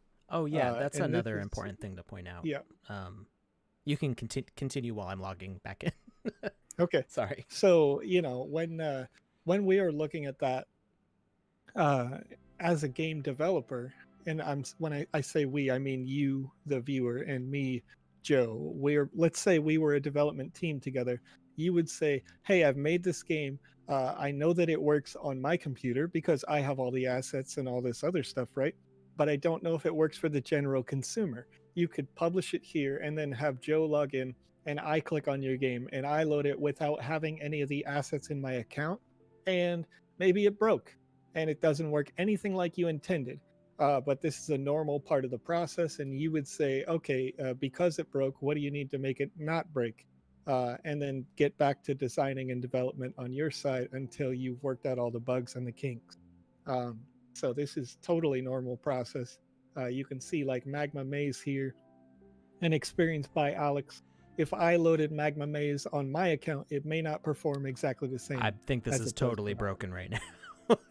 It I probably probably actually need to delete it. So you'll see that this is on my account. I uploaded it. I actually have a delete button here. So if you have older versions that you don't want on the gallery anymore, you can just click delete there and it will go away.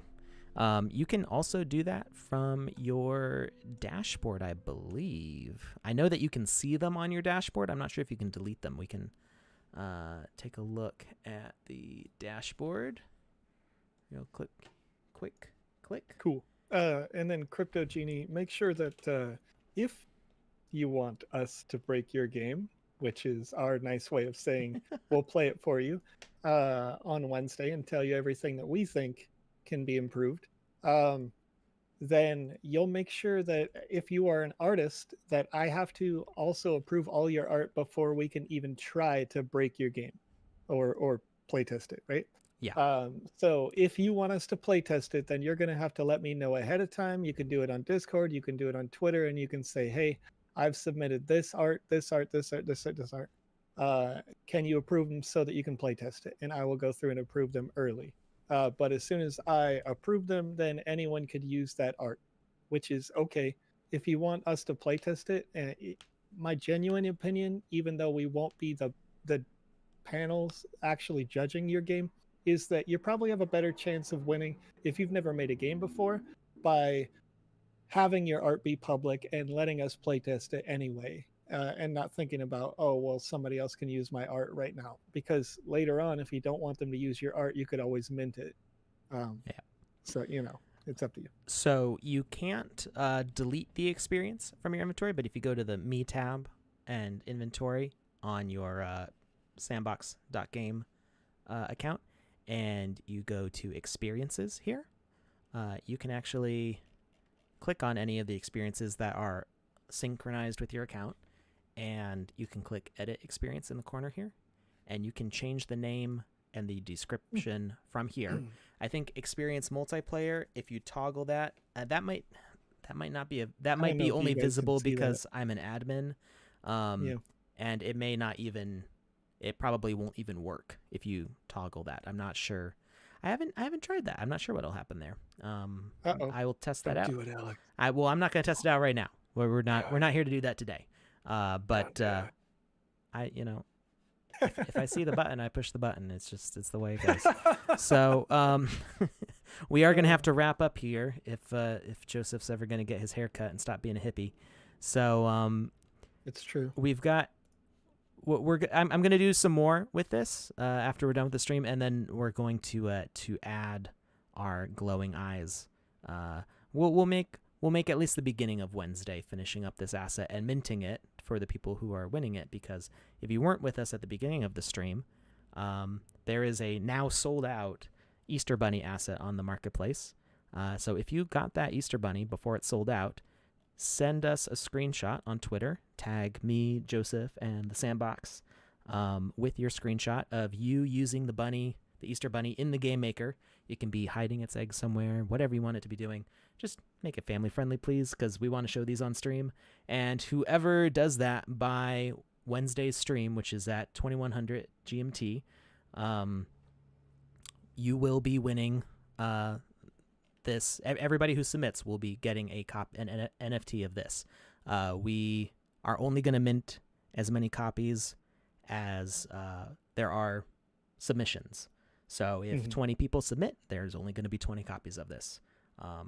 So yeah, it is a double dose Saturday, or a dose and a half at least. It's almost a double dose. So let's go ahead and upload this so you can at least see the process. So we are going to go to File, Export to Marketplace.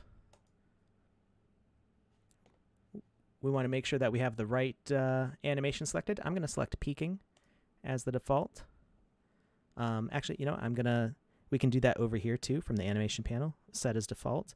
It makes it glow kind of orange. It's right behind Joseph's head, right next to his headphones there. And that way, when whatever you set as the default animation, when you mint it, when it goes to OpenSea, that's going to be the animation that it shows. So we export to Marketplace now. Peaking is the default animation that's selected there, and we select a thumbnail that looks best. This, I think, is the best view of the bunny here. We export. It automatically opens up the Sandbox page in your default browser. And we click New Asset. And we're going to call this, we're just going to call it Chocolate Bunny. Maybe I'll think of a funnier name, and we can change that later. And we won't worry about a description right now, because we're going to go back and change this all later. So we hit Continue. Behavior. Yeah, we'll leave behavior blank, because we would actually use this probably as an animated asset behavior, which we don't actually have a selector for on the website right now. I don't think. No. So we hit Continue. Categories. We're going to say that this is a...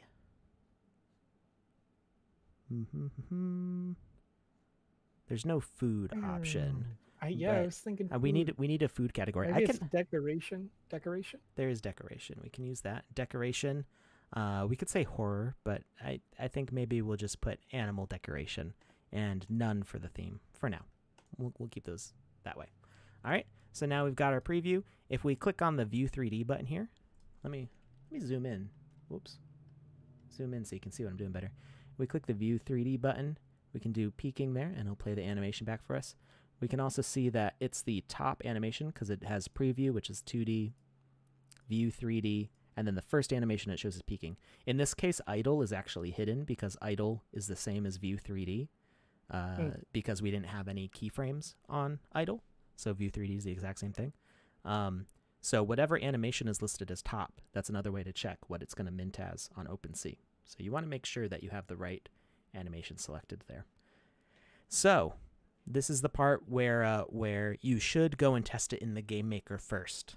But because I'm right here, I'm going to show it to you. So you can stop here. You can back out. It'll still be in your inventory. Everything that you've done at this point is saved.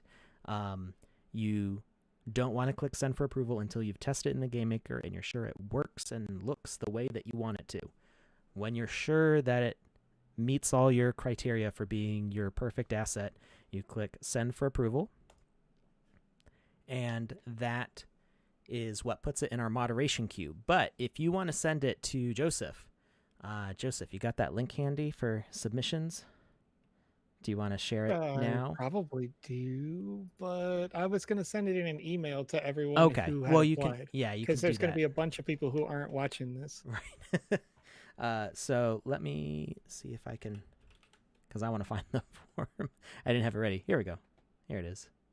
That was easy. I just had to type in form and it showed up. So Right. the submission form has some of the instructions of what we just did about making your selection. It also has links to our Twitch. I'm actually going to put a link to the. I'm going to change this link from the Twitch link to the recording of this specific live stream, and also the general tutorials for VoxEdit, so that way everybody has some good info there, and goes through the whole process. And then all you have to do is fill out these two things. So we would say we want to go back to our asset. So I'd go to my unpublished inventory, and I'd click on the chocolate bunny. And what I want is this URL right here. It reads sandbox.game.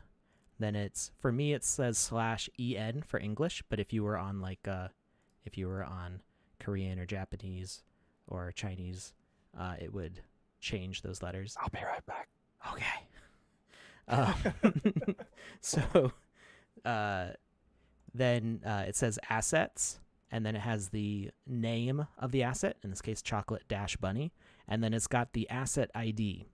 So this is all, it's very important that you copy this entire URL, because this is what's going to, what you're going to send to Joseph, and it's going to automatically generate a moderation link for him, so that way he's able to approve your asset.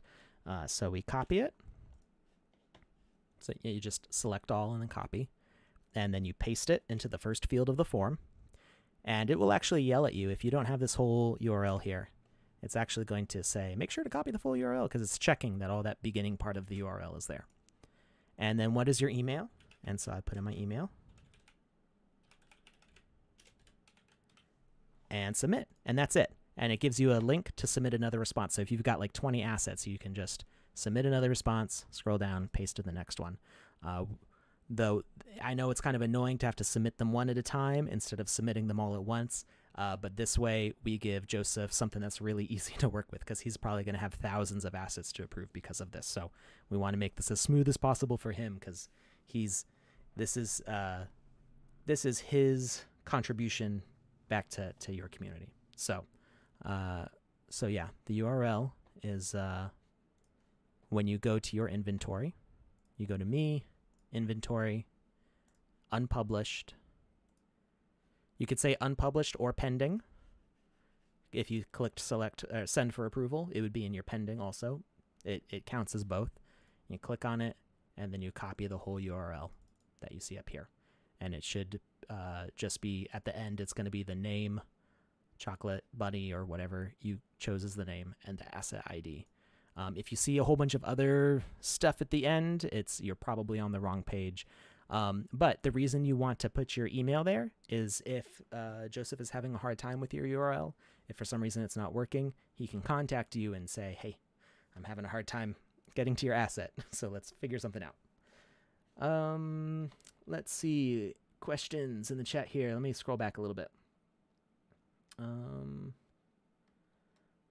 Bunnycha says, I didn't realize it's an inventory at this point. So as soon as you upload and set the name, even before you get to selecting the categories and stuff, it's already in the Game Maker. You just have to open up your file again so it refreshes your library. So if you were already in the Game Maker and you uploaded, you wouldn't see it until you save and come back to your game. So if I open up a game file,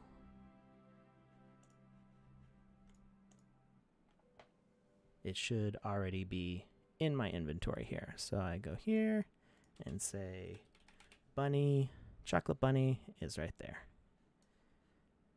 So we got chocolate bunny, and we got the Easter bunny here too.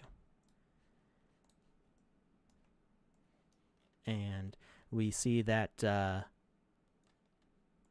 animation is not playing on this one, probably because of the way we selected the default.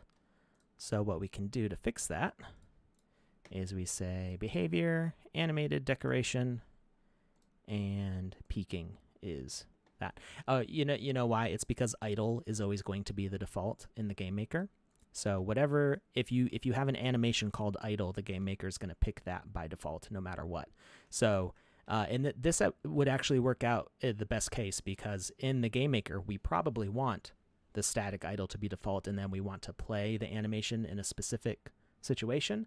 Whereas on OpenSea, we want the peaking animation to be default because that's the cutest. So now when we hit play, come over and we can see that animation playing.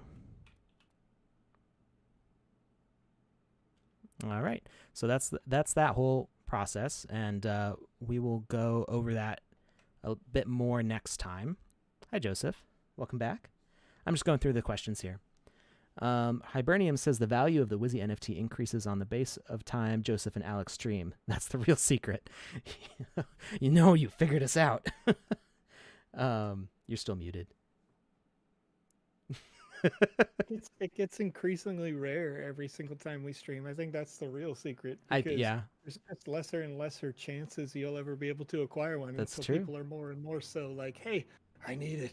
And the percentage by which it gets more rare increases every time we stream as well. It's like an accelerating rarity. Oh, there it is. Are most game jam people working in teams? I have no idea. As far as I can tell right now, most game jam creators are working as individuals, but they have a month and a half to sort that out. Yeah. There are definitely some teams, sometimes it's people and their spouses. Sometimes it's teams of 10, Oh, yeah. Well, it can only be teams of 4. Teams are limited can only to be 4. Teams of 4. Yeah. I guess that makes sense. Yeah. The rules say there can only be teams of 4. Yeah. But I was just saying I'll put it this way. The prize money can only go out to a max of 4 wallets. So if you've got more than 4 people on your team, good luck trying to make sure everybody gets their fair share, because just don't do it. Follow the rules. Have a max of 4 people on your team. It doesn't really make sense to do larger than 4. I was thinking out of place actually to an interview that I did a couple of weeks ago here on this channel, where we had a Game Fund approved artist group that has a team of, I think it's 12 staff members now. But they're not related to the Game Jam. They're not eligible for Game Jam. They're making a game for us in our in the Metaverse for part of our pay to earn or play to earn program. Sorry. Right. Pay to earn. I'm kidding. That's Planet Rift, or is it? No, it wasn't Planet Rift. That was the name's escaping me on the other one. Double check because I remember the.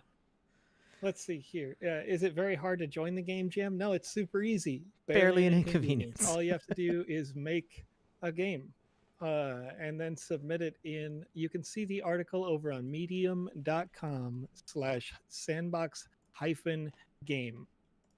Go to the article about the Game Jam. You can submit into the form that is there. I could approve you as an artist if you want to make custom VoxEdit assets like you saw here on today's stream.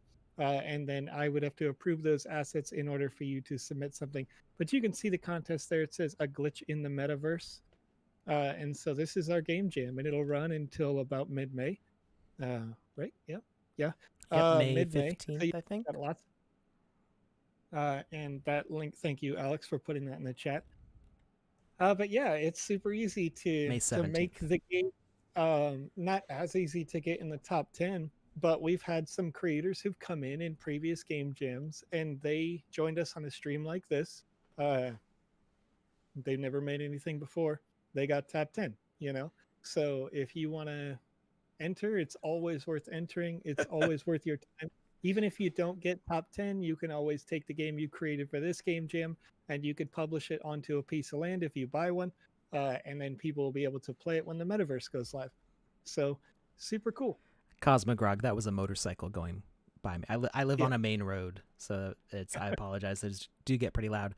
I've had mixed. My motorcycle, not even yours, by the way, because I live on a highway. Oh, really? And it's one of those like scenic route highways. I thought it was a motorcycle in my. Okay, that was loud enough that I thought it was in real life for me. Yeah, no, it was. It's crazy. I get them all the time here. We actually have like a motorcycle festival that'll happen in mid-July, so I sure hope that. Oh boy, doesn't happen. That'll be during fun. One of our live streams, because it would be like 50 cars, and I'd just be like, "All right, that's it." Joseph signing off. There we go. So, yeah. So it's super easy to get in the game jam, Yeah. and please join us for that. And we're going to be back here on Monday doing more VoxEdit content with Panda Pops. Mm-hmm. I will not have my face on the screen for that stream. We have her doing that one solo so that her and I don't have to get into a video call or anything like that in order to do that. But yeah, Alex, you got anything else? Just I saw Ludici from Twitch ask if we're using this bunny to do the screenshot contest, and no, you need the one from the marketplace, which is all sold out. So you could potentially secure one on OpenSea, maybe. If anybody's selling them, I don't know. Somebody might be flipping them right now. But it's the Easter Bunny here. So the reason this contest is unique is that because this is already minted, there's no way to add this to your inventory now. So either you own it as an NFT or you don't. So this giveaway is exclusive to people who were on top of Twitter this morning, because these did sell out pretty fast today, and it sold out today, which was not just a couple hours. It's always great to see that, but I didn't even know it was on sale until like 15 minutes before the stream or something, and Alex was like, hey, we're gonna do this, and I was like, cool, that sounds like fun. We can surprise people who pick this up, and it's like a fun little, just like, hey, if you're in the marketplace and you're picking things up for Easter, here's another Easter thing, you know, and it's just a freebie for them. So it's a super cool thing you're doing there, Alex. And this is where it pays off to, make sure you're following us on Twitter, and that you're subscribed to the emails, because this did go out. Was not the contest, but the asset sale was mentioned in an email and on Twitter. So if you're following on those, you'll have the heads up when these kind of things happen. Sure. Any other last minute questions? The last Just some question thank I yous. see here says, what's the average playtime I should aim for the game jam? And frankly, I don't think it matters nearly as much about play time, how long does it take to play your game, as much as, is it fun, is it well built? And that comes in a lot of different ways, because you can still, in the last contest, you could get into the top 10 making something with what seems like really basic assets that everybody else had used. But at the end of the day, it came to, like, do you have a side quest? Do you have world building elements, like text that pops up that you would say, it doesn't matter, right? But like, walk up to a mailbox and you click on the mailbox and it says, oops, there's no mail. You're putting life into the world that can expand the experience beyond the main quest. So if you just had one main quest that took forever to do but wasn't particularly fun to do, then that would get a lower score than something that was quick but you wanted to come back and play it over and over and over again. Yeah, I mean, even that, I don't remember the name of it, is like Escape the Room or something like that, the horror game from last jam, was really only about 15 minutes long, but it got the biggest emotional reaction out of me and Joseph from any game that we've played in the Game Maker, including even Grey Labs, which are great games. But this one, it had like legit jump scares in it that it was startling, because I wasn't expecting anybody to put that much ambience into their game, and Joseph had it muted and was still surprised by stuff, and I had the sound on, and there's like stuff with static on TVs and stuff going on, and I was like, this is I don't know, it was one of the creepier experiences that I've had since, like, I don't know, playing Amnesia back in the day. Maybe not that big, but I mean, I was very taken aback by how well put together it was, and it was a very short game. So that's true. And then we've got other games that are on 2 4x4s take an hour and a half to play through. So and both of those were in the top 3, I think. So top 5 at least. Yeah, Alex, it is time. We are way over time. So there's some time, Alex. There's some time. I got time. Are you ready? You ready to close this out, Alex? Let's take us go. to that outro. Have a great weekend, everybody. Rock it down. No. I'll see you guys later. It's been a lot of fun. It's party time. All right, Alex, it's gone. It's just me and you guys. What do you think? You ready to go? You ready to party? see you on Monday.